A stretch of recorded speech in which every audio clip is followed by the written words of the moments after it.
Antisemitism का नया चेहरा देखना है इंडिया में, इसको देखिए, देशभक्त नाम का है चैनल। भक्तों से वैसे भी एक्सपेक्ट नहीं करना चाहिए, फिर वो बीजेपी का ही हो या देश का हो, क्योंकि इनको लॉजिक समझ में नहीं आता। इनका कहना है कि सारी बड़ी कंपनियां अमेरिका की, black rock, JP Morgan, PayPal, सबकी सब इसराइल कंट्रोल करता है या जूश कल्ट कंट्रोल करता है, और वो कल्ट का ऑब्जेक्टिव है क्या?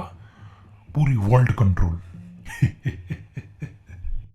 आप सोचेंगे ये हेटफुल थ्योरी आ कहाँ से रही है? इसके लिए हिस्ट्री जाना पड़ेगा।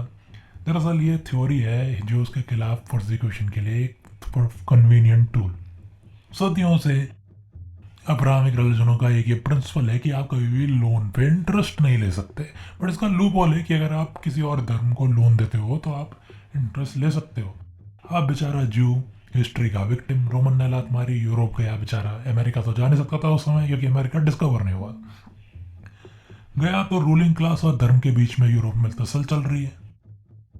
रूलिंग क्लास को पता था कि भाई देश चलाने के लिए तो पैसा चाहिए, धर्म से तो पेट भरेगा नहीं, तो जू और रूलिंग क्लास के बीच में समझौता हो गया कि तुम लोन वाला काम करो, मनी लैंडिंग का काम करो, पैसा हमें भी मिल जाएगा और तुम भी माला माल हो जाओगे।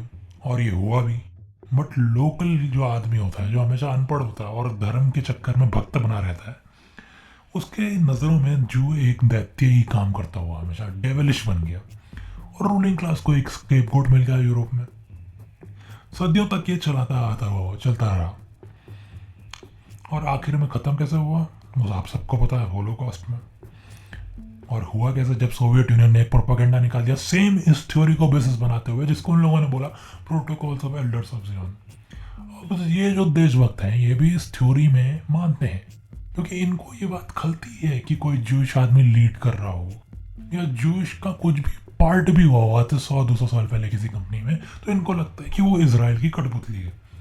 अब वो बात अलग है कि ये अपने आप को कुछ ज़्यादा स्पेशल समझते हैं। इनको लगता है कि पूरा अमेरिका बिक गया है इसराइल पे, पूरी अमेरिकन मिलिट्री बिक गई है इसराइल पे, और समहाउ सबसे पावरफुल देश बिक गया है, और समहाउ इनका मामूली सा देश और ये मामूली सा एक इंसान ही एक चैंपियन है जो अलग बात कर सकता है। इसको समझ में नहीं आता कि रशीदा तालिब और इनहार उमार जैसे फंडामेंटलिस्ट एक्सट्रीमिस्ट इस्लामिस्ट पॉलिटिशियन जो अमेरिका में आज हैं, अगर उनको ये इस बात का कहीं से भी हवा लग गई और वो इस बात को खुलासा कर दें तो कल के दिन ही प्रेसिडेंट बन जाएंगे।